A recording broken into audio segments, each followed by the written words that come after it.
काल मी आमच्या बिल्डिंग मधल्या कम्प्युटर एक्सपर्ट मुलाकडे जाऊन कम्प्युटर शिकण्याचा प्रयत्न केला. तो म्हणाला या वयात कम्प्युटर शिकणं अवघड आहे, कारण टेक्नॉलॉजी मध्ये जग खूप पुढे गेलंय. तुम्ही अजूनच बेसिक मध्ये अडकून राहिलात. म्हणून मी काय केलं की मी लवकर आलो ऑफिस मध्ये आणि हे शिकण्याचा प्रयत्न केला. तर मला जमतच नाहीये. काय चाललंय आता. त्यामुळे ही माझी जी नेहमीची काम आहेत ना तीच झाली नाहीये. ती मला पूर्ण करायची आहे, नाहीतर 15 दिवसात मला ऑफिस सोडावं लागणार आहे.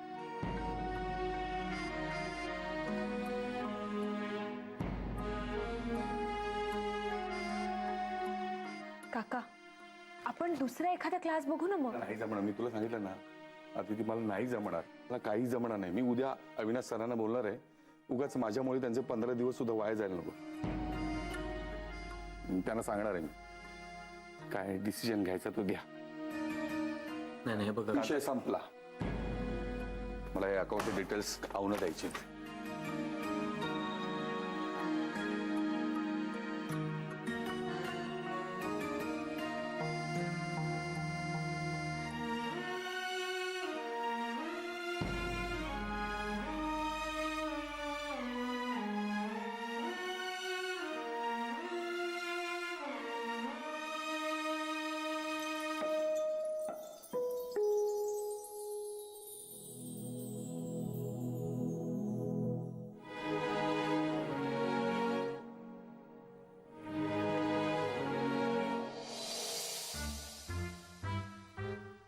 अरे बाप रे, अरे काय झालंय?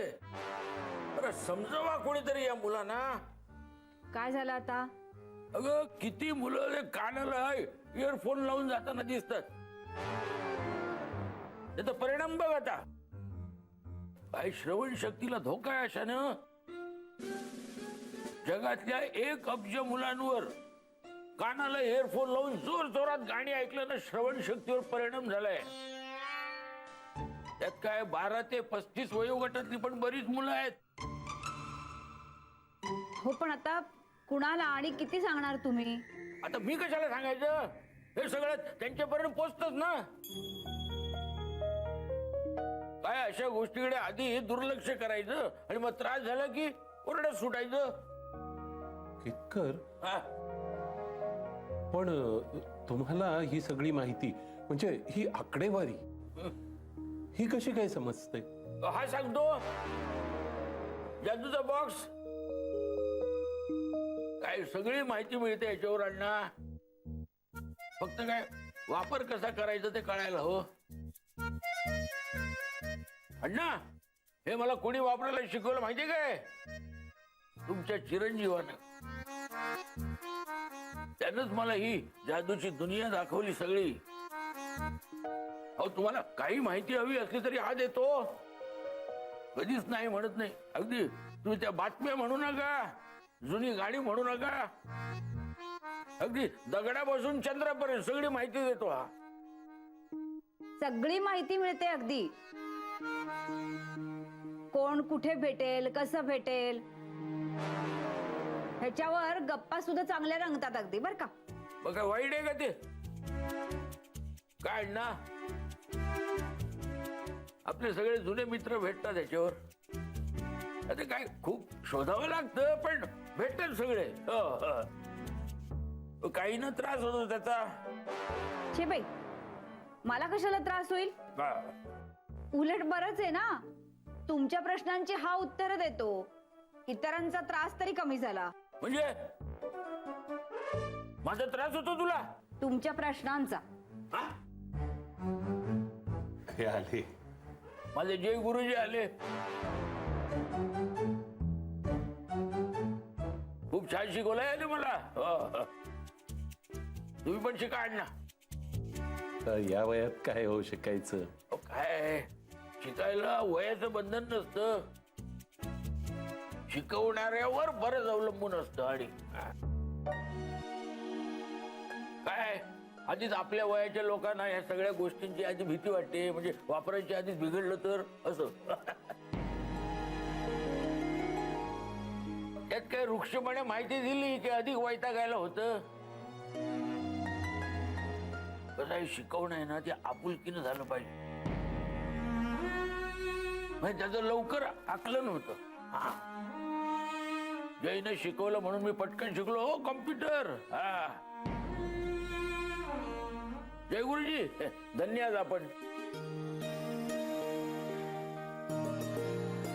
काका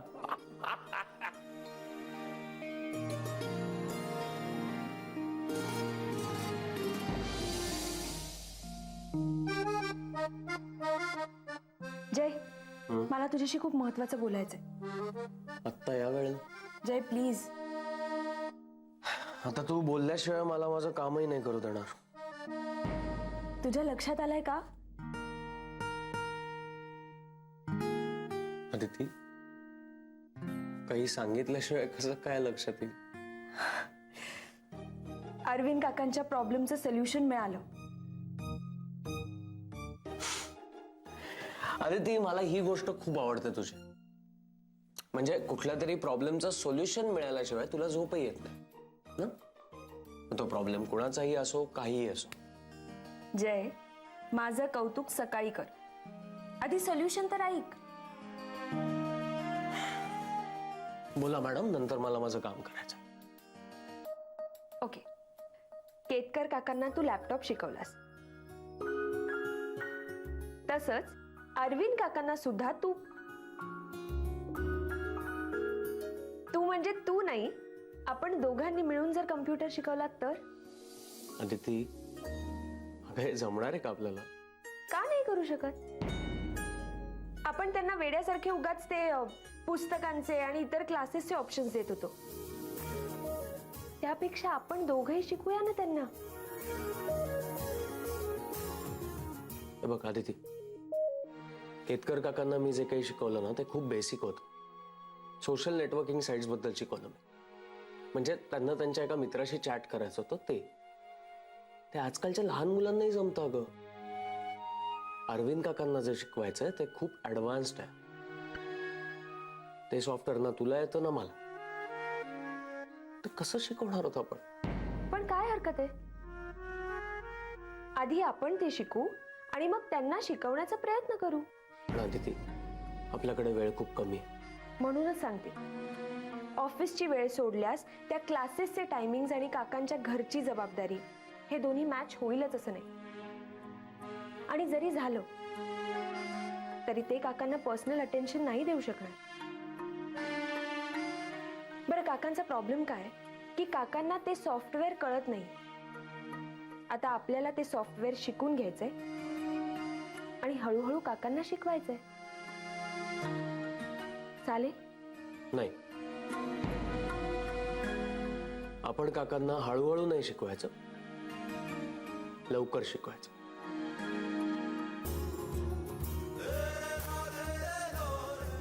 जर अरविंद काका क्लासला जाऊ शकत नसतील तर हा क्लास त्यांच्यापर्यंत पोहोचेल. Aditi and Jay classes.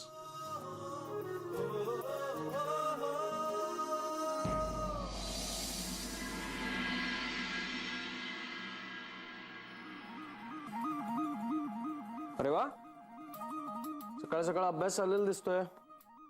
हो रे.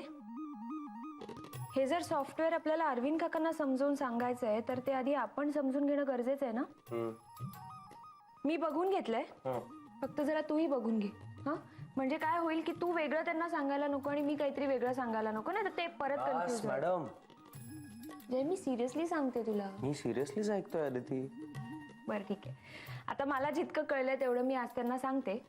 पण जरा रात्री आल्यावर बघून घे ना तू, तुला याचं काही वर्किंग कळतंय का? ठीक आहे.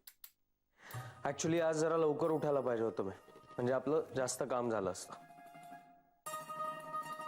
सकाळी उठवत होते मी तुला, उठला नाहीस तू. काय करू अगं, डोळेच उघडत नव्हते. रात्री उशिरापर्यंत काम केल्यावर अजून काय होणार? हे काम करण्याला दुसरा पर्याय नाही आहे माझ्याकडे. अगं आदिती, एडीएमच्या पहिल्या ट्रिपचं प्लॅनिंग करायचंय मला. आणि यावेळेस मिस्टर दाभोळकर स्वतः जातीने लक्ष घालणार आहेत सगळ्या प्लॅनिंग मध्ये. तुझे पप्पा. काय? खरं तर पप्पा स्वतः या कामामध्ये कधीच लक्ष घालत नाही. पण यावेळेस त्यांची इच्छा झाली असेल आपण जातीने लक्ष घालावी अशी. एनिवे, अहो मला म्हटल्यात माझ्याकडे अजून 1-1.5 महिना आहे, त्यामुळे टेन्शन नाही, वेळ आहे आता. पप्पांचं नाव ऐकलं ना की नेहमी टेन्शनच येतं रे मला. टेन्शन येतं कारण तू टेन्शन घेतेस आदिती. मी म्हंटल ना आपल्याकडे 1.5 महिना आहे अजून, पण अरविंद काकांकडे फक्त 15 दिवस. त्यामुळे आपल्याला त्यांना हे सॉफ्टवेअर लवकरात लवकर शिकवावं लागेल.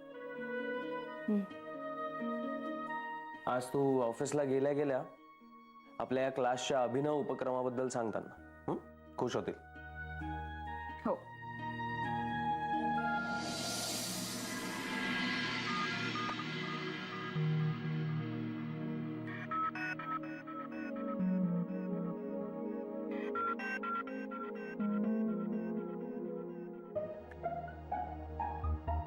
काका, बरं झालं तुम्ही इथेच भेटलात.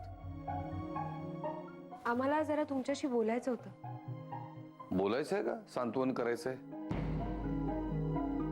का? आणखीन नवीन काही प्रॉब्लेम? काका, आम्ही प्रॉब्लेमचं सोल्युशन देतो. Please please. काका, तुम्ही एकदा आमचं बोलणं ऐकून तरी घेणार आहात का प्लीज? काका प्लीज. काका, अहो तुम्ही ते सॉफ्टवेअर शिकू शकाल. आता नका क्लास वगैरे सुचवू, मला नाही जमणार. आणि तुम्हाला तेही माहिती आहे, कशाला आपला वेळ वाया घालवताय? वेळ वाया घालवतोय काका? जर आम्हाला आमच्या काकांसाठी थोडासा वेळ काढायचा असेल तर? आणि दुसरं तिसरं कोणी नाही, जय आणि मी, आम्ही तुम्हाला कम्प्युटर शिकवणार आहोत. खूप करता रे तुम्ही माझ्यासाठी, पण पण काय सांगू तुम्हाला, मला नाही जमणार. काय माहितीये का, लहान मुलाला कशी गणिताची भीती वाटते ना, तशी मला ना त्या कम्प्युटरची खूप भीती वाटते. काका, तीच भीती आता मनातून काढून टाका. अहो, कम्प्युटर शिकणं एवढं कठीण नाहीये. केतकर काकांना सुद्धा नव्हता येत, जयनी शिकवला. आता तर सतत तो लॅपटॉप घेऊन फिरत असतात ते. काका, तुम्ही आमच्यावर विश्वास ठेवा.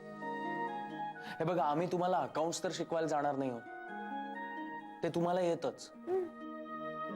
आपल्याला फक्त त्याचं सॉफ्टवेअर कसं ऑपरेट करायचं एवढंच बघायचं आहे ना. अरे पण ते काका, काका मला सांगा, कॉफी मशीन झाले तेव्हा ती कशी वापरायची ते तुम्हाला माहित होतं? नव्हतं. नाही, म्हणजे त्याच्यात कॉफी कशी बनते आणि नुसतं एक बटन दाबल्यावर तयार कॉफी आपल्याला हातात मिळते. हो, पण ते काय बटन दाबलं की येते ना. हा, पण हे आता तुमच्या सवयीचं झालंय ना काका. मला सांगा, मोबाईल फोन्स नवीन आले तेव्हा ते तुम्हाला ऑपरेट करता येत होते? काका, तुम्ही आत्ता जो मोबाईल वापरताय तो तुम्हाला आधी ऑपरेट करता येत होता का? नाही. नाही, पण आता येतो. हो, पण त्यात काय एवढं? मग काका, तेच तर. हे मोबाईल हे किंवा लॅपटॉप सॉफ्टवेअर शिकण्यात एवढं काय आहे? अरे पण ते सॉफ्टवेअर म्हणजे काय? पुढच्या 15 दिवसात मी तुम्हाला ऑपरेटिंग शिकवतो, आम्ही दोघंही. हो, आणि काका, आपल्याकडे दिवस फार कमी आहे, त्यामुळे आजपासूनच आपल्याला सुरुवात करावी लागेल. आज? हो, आणि आम्हाला खात्री आहे तुम्ही पटकन शिकाल. अरे नका रे बाबा, माझ्या बाबतीत कुठली खात्री बाळगू. काका, असेच डोळे मिटा. कस म्हणजे? हे असे डोळे मिटलेलेच ठेवा. अरे काहीतरी. काका प्लीज. बोला. आणि आता म्हणा, मला सगळं येणार आहे, मी सगळं शिकणार आहे. मला सगळं येणार आहे आणि मी सगळं शिकणार. काहीतरी काय? काका प्लीज, एकदा शांत डोकं ठेवून विचार करून मग बोला. अरे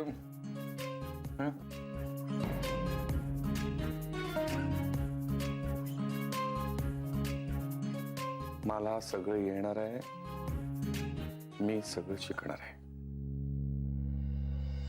मला सगळं येणार आहे, मी सगळं शिकणार आहे. येस, मला सगळं येणार आहे आणि मी सगळं शिकणार आहे. येस, मला सगळं येणार आहे आणि मी सगळं शिकणार आहे. येस काका, हाच कॉन्फिडन्स हवाय फक्त आपल्याला. आणि काका, आज संध्याकाळपासून ऑफिस सुटल्यानंतर आपण शिकायला सुरुवात करायची. येस येस, आजपासून. येस. पुढे हे कोणाला सांगू नका, म्हणजे मी हे सगळं शिकलो ना की आपण सगळ्यांना सरप्राईज देऊ. आदित्य मॅडम, तुम्ही आता आला होय? हो, काय झालं? सरांनी तुम्हाला बोलवलंय. हा. अमित, मला तुमच्याशी एका अत्यंत महत्वाच्या विषयावर बोलायचं. Yes sir. Sir madam yes please come in. Thank you sir. Good morning sir. Good morning. बसा. मी जावळकर, मी आता अमितला तेच सांगणार होतो. तुमच्या दोघांवरती मी एक अत्यंत महत्वाची जबाबदारी सोपवणार आहे. हे जे प्रोजेक्ट करायचं आहे हे तुम्हाला दोघांना मिळून करायचं. Sure sir. कर्नाळ्याच्या जवळ काही रिसॉर्ट्स आहेत. निसर्गाच्या सान्निध्यात वसलेली, भरपूर झाडी असलेली. या रिसॉर्टमध्ये वेगवेगळ्या प्रकारची पॅकेजेस ही सगळी लोक देतात. ज्याच्यामध्ये योगा आहे, पक्षी निरीक्षणाचे कॅम्प आहेत, आयुर्वेद आहे, यासारखी अनेक निसर्गाशी संबंधित त्यांची पॅकेजेस आहेत. मला असं वाटतं की आपले जे परदेशातले क्लायंट्स आहेत की ज्यांच्या माध्यमातून अनेक परदेशी लोक आपल्या कंपनीकडनं टूर्स बुक करत असतात, तर त्यांच्यासाठी अशा प्रकारचं निसर्गाच्या सान्निध्यातलं एखादं पॅकेज विकणं हे खूप फायदेशीर होईल. परदेशातनं आपल्याकडे येणाऱ्या लोकांना भारतातल्या अनेक गोष्टींमध्ये रस असतो. आयुर्वेद असेल, योगा असेल, निसर्गोपचार असेल, या सगळ्या गोष्टींचा आपण फायदा करून घेतला पाहिजे. म्हणजे जेणेकरून आपल्या कंपनीला फायदा होईलच, पण त्याच पद्धतीने ही जी रिसॉर्ट्स ज्यांच्या मालकीचे त्यांना सुद्धा याचा फायदा होईल. मला असं वाटतं की तुम्ही दोघांनी या संपूर्ण रिसॉर्ट्सचा डिटेलमध्ये अभ्यास करा, जेणेकरून त्या रिसॉर्ट्सच्या मालकांना सुद्धा खूप फायदा होईल. खूप छान डील आहे सर. नाही, डील तर छान आहेच आहे, पण ते फायनल करण्याआधी तुम्ही दोघांनी त्यांच्याशी मीटिंग करा. मी तर म्हणतो आजच मीटिंग करा. मुंबईमध्ये काही एजंट्स आहेत जे कर्नाळ्यातल्या रिसॉर्टचं बुकिंग करून देतात. त्यांना जाऊन भेटा, तिथल्या सगळ्या रिसॉर्टचे डिटेल्स घ्या, आणि जर तुम्हाला दोघांना असं वाटलं की हा प्रोजेक्ट इंटरेस्टिंग आहे, फायद्याचा आहे आपल्या कंपनीच्या, तर मला इन्व्हॉल्व करून घ्या. येस. आज मीटिंग दुपारची असेल आणि ती करून वेळेत येणं खरंच अवघड होईल.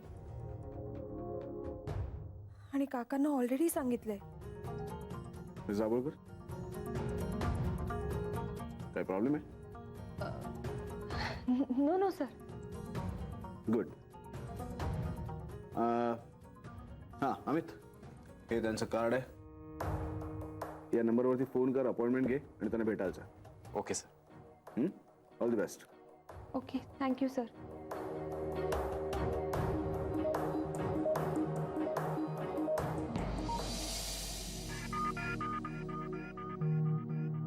अमित, काय? मी काय म्हणते, किती वाजता निघावं लागेल आपल्याला? आधी फोन करून यांची अपॉइंटमेंट घ्यावी लागणार. का? काही प्रॉब्लेम आहे का? हो रे, आज म्हणजे संध्याकाळी माझं जरा काम आहे. आदिती, तुला आता सगळी प्रोसिजर नव्याने सांगायची गरज आहे का? हं? त्यांना मी फोन करणार आणि फोन केले केले ते वेळ देतील असं नाही ना. कदाचित उद्याची मीटिंग ठरेल, कदाचित परवाची. तसं झालं तर बरंच आहे. हे बघ, तू टेन्शन घेऊ नकोस. हा, मी फोन करून विचारतो त्यांना. Okay okay. चल. अमित, क्लायंटला कॉल केला होता? अगं, मी त्यांना फोन करतोय पण ते फोन उचलतच नाहीये. विल कॉल बॅक म्हणून मेसेज आलाय त्यांचा, पण तेव्हापासून आतापर्यंत काही फोन आलेला नाहीये. हे बघ, तू टेन्शन घेऊ नकोस. तुझं जे काही संध्याकाळचं काम आहे ना ते कर. आणि मला वाटत नाही की आता त्यांचा फोन येईल म्हणून.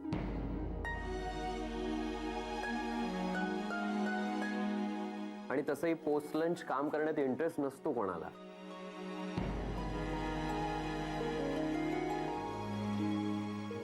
काय झालंय नंदिनी मॅडम? नाही म्हणजे आज कुणी काय डब्यात आणलंय ते विचारलं नाहीत, कुणाचे स्वयंपाकाचं काही कौतुक केलं नाहीत. काय झालंय काय? काही नाही. अरविंद, काय झालं काकांना?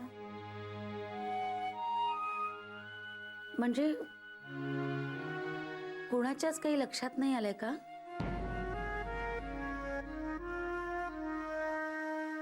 हे नाही येत ना इथे.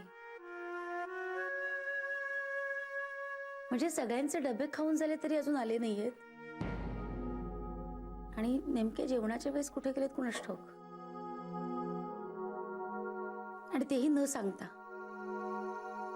अजून अपसेट आहेत वाटतं. हो पण अण्णावर कशाला ना नाराज व्हायचं. आणि तसंही सरांनी आता मुदत दिलीये ना त्यांना. मुदत दिलीये ग, पण मन थाऱ्यावर नाही ना, त्याचं काय.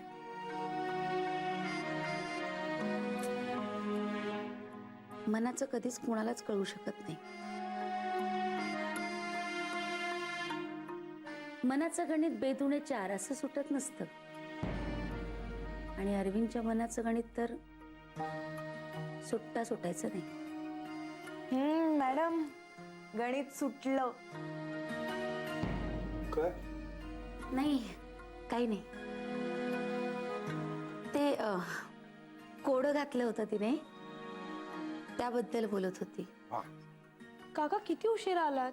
वाट बघून बघून आमचं जेवणही झालं. झालं जेवण? हा मग चला निघा, कामाला लागा. चला,